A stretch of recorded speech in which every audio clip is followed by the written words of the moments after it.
wasn't real good with trigonometry. But helping people and listening to people's problems and then helping them with them, that's something I'm pretty good at. Maybe homesick is a point. Yeah, I've seen people behave that way personally from being homesick. The pain of missing what they were used to and the stress, and it is a lot of stress whether they realize it or not, of being in an entirely new environment. I mean, all the way around, from accents to stores to physicality to what you're going to do with your daily routine. It all changes. That is a system shock to somebody. Very hard for people to adjust to that. So I don't know. I need to know a lot more about her to know what the root cause of her problem was. But bless your heart, man. It sounds like you went through a very heartbreaking endeavor there with her. Well, are you really over it, Andrew? I mean, are you really over it? Or is there parts of you still hung up on it? Because if you're still feeling anger, then there's a decent chance that you have some latent love there that never was resolved. Closure may not have come cleanly enough for you. It may have been a little fuzzy with the break the way it was. And I'm not saying everybody needs seamless closure, but I am saying that if you don't have satisfactory closure to your liking, you may hang on to some of that relationship, little fragments and chunks of it. And you can't just flip the light switch off when you're emotionally tied to someone in a deep way. It doesn't work. You have to somehow figure out a way to sever each one of those strings. And that can take time, and it can take a process. One of the things that might help you if you're on a friendly basis with her is talk to her. Ask her how she's doing. Have her help you redefine what your relationship was, if you need to. And wish her good luck. And that might do it. I don't know. But, if she's like my ex, I hate my ex. I do. But I hate my ex, not so much for who she is, but for what she did and the way she hurt my daughter. I hate her. I don't think I'm ever going to lose that hate. But there's no closure issue there. I was over her 3 months after I filed for divorce because I lost a ton of respect for her when I found out what she did, which made it very easy for me to finish severing the strings. And then the only thing that held us together at all for having to deal with each other was my daughter. And then watching her use my daughter as a pawn recklessly. I mean, if I were to give this to you symbolically, my ex, also known as Chucky, in the fictional story I'm writing, would pick up my daughter and use her as a baseball bat to hit me with. That is the analogy that would represent the true damage she has done. And has she hurt me with this baseball bat that is my daughter? Yes, she has. But she's also half destroyed my daughter. One thing you have to remember about kids is they want to be proud of both of their parents. They do. Think about when you were a kid. Somebody said something about your mom or dad. You wanted to be able to brag about them because each one represents half of your identity. So if one parent gets in front of you and is attacking the other, you're being attacked. And it takes a very selfish parent to do that. A very selfish parent. And I found out that one of the primary indicators of a psychopath is the selfishness. Me, me, me, me, me. Don't care about you. Can't empathize with others. I don't know.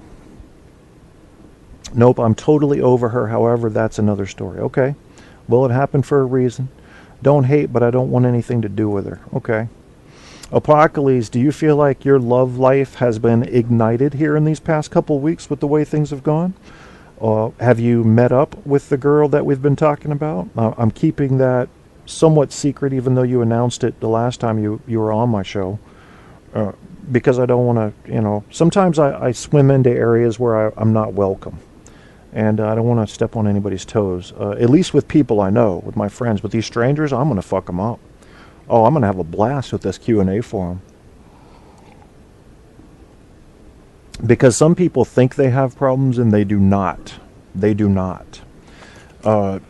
They have... You know, when you start mixing neuroses and psychoses, you can get brand new results that have never been seen before. I believe that. I believe it's like mixing chemicals. You just, and it is in a sense mixing chemicals along with, you know, heredity and environment. And you come up with some brand new recipes, man. Looking at this Q&A forum, and the topic of this one was meeting a friend who triggers psychosis. Now, can you imagine if you had a friend that made you psychotic when you were around them? So get this. X123 says, in a week and a half, an old friend is coming to visit. I met this friend in 2009 for a weekend and had a psychotic episode when I returned home. It was pretty awful and lasted for several weeks, maybe even a year to some degree. Okay, so I'm already seeing problems with this person in their basic thinking. We're going from several weeks to maybe even a year. All right. Second, I met this friend 6 months later and started feeling that he was using magic or ESP to influence events. Also, I thought he was trying to drug me at one point. Some of these events may have been hallucinations. I didn't have a breakdown, but I was glad to say goodbye. So I don't know how to prepare for this upcoming visit. I thought about carrying some pepper spray because I worry that he was trying to drug me and rape me last time. On the other hand, I would not want to spray my friend with pepper spray if my suspicions are unwarranted. I know they are probably silly delusions, but I don't know how to explain my memories of his past behaviors any other way. I'm a middle-aged man, and my friend is also a middle-aged man, but I think he is probably bisexual. I am probably heterosexual as far as I can tell. I feel comfortable with the meeting right now, but I wonder if I should be preparing myself psychologically by reading something. Thanks for any advice. P.S. I know I should have been preparing for this by seeing a therapist, but I did not do that like I should have. Partly, I want to talk to the therapist later about the problems besides psychosis. The psychosis is embarrassing and makes me sound silly. I would rather not tell the therapist about psychosis when I get help for these other problems. And what's funny is he follows his own post up by saying, I'm creating a copy of this question in the schizophrenia forum. I hope that's okay. I wasn't sure which forum was more appropriate. Let me talk to you, X123, and anybody who might have a similar problem. First of all, figure out what your sexual orientation is. You need to know what you're working with. If you're unsure, then you're bisexual.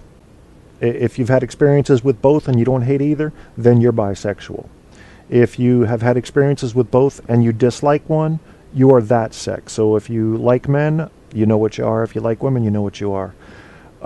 Secondly, you're not saying much that makes sense here, which makes me think that it's not just this friend triggering a problem with you. You have inherent problems, and you need counseling right away for that. If you think that someone is using magic on you, or ESP to influence events, ESP is extrasensory perception. That's an input. Perception is an input, so you don't influence anything with ESP. I don't know what you're trying to say there, but magic? I mean, mental powers, I guess you're saying? Why would he need to drug you if he was using mental powers, number one? And number two, what would make you think you were drugged? Were you just drunk? Were you high? Did you feel butt raped when you woke up? Because if not, I'm guessing that your fears about this guy aren't warranted. Especially when you consider that you're basically accusing him of using magic. But let me say this. There's never going to be a time where you enjoy being around this friend if A, you can't trust him because you think he's using magic or ESP, or B, you think he's going to drug you and butt rape you.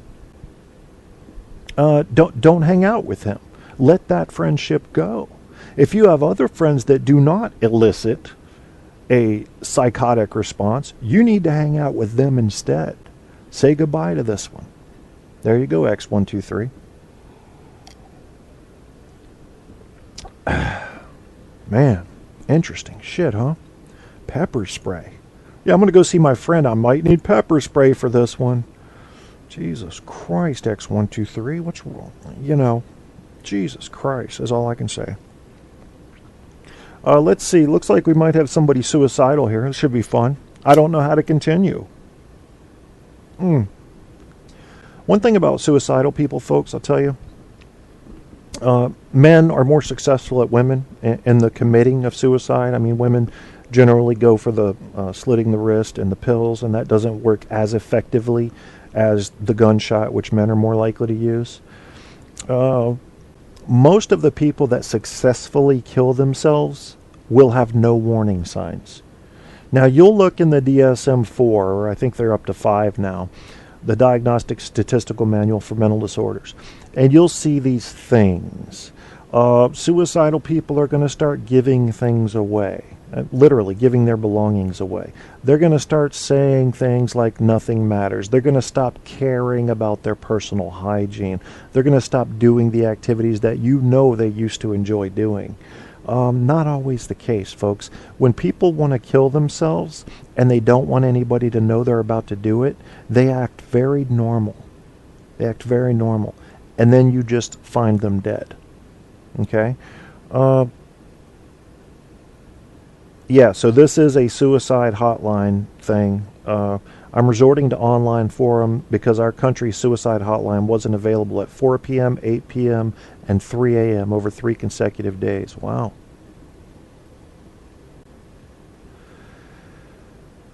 Wow. Okay, so this person is suicidal. I'm curious to see how this works out. It's too much to read. It's just too much to read. I'm going to go ahead and share the link so that you guys can read along in the chat. But I'm going to skim. So this person's suicidal. And here's how they end it. I would have committed suicide already if it wasn't for the pain that it causes to the people around me. They have no right to be the bearers of it. However, my internal suffering is too big for me to handle and will eventually catch up with the consideration towards them. Okay, so he's saying the pain's going to overrule the consideration for them. Makes sense. I don't have anyone I can really talk to in real life. Part of it is a macho guy thing of not talking about your problems, but the truth is I have been lying to everyone I know for 2 years straight about my grades. It sucks that this just fell on me when I was head of a youth society and member in 3 other organizations.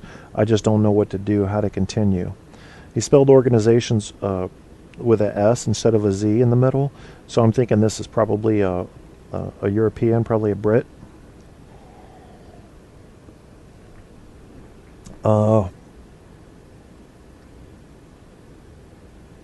Yeah, he's basically just talking about a hopeless feeling, great relatives, graduated from high school as an honor student with straight A's. Anyway, so he's thinking of killing himself, and it looks like he's reaching out. So what you're seeing here, folks, with this, when you see somebody reaching out like this, especially when they're intelligent, as he seems to be, is you're seeing logic battle with emotion. All right, logic and reason don't really groove too well with emotion. Your emotions can come from a chemical mix in the brain. They can come from an environmental thing, a breakup, a loss of a house or a loved one, something like that, along with chemical mix and your natural chemical balance, or some combination, okay?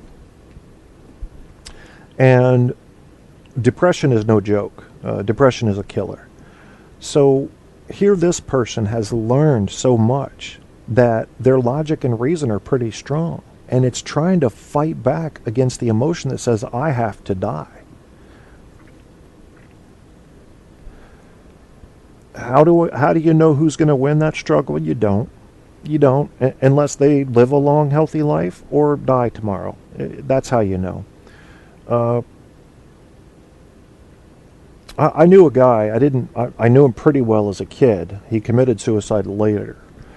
His name was Paul, and he was being visited every week by a priest, who was trying to. He had been in some trouble, and he was trying to kind of dig him out of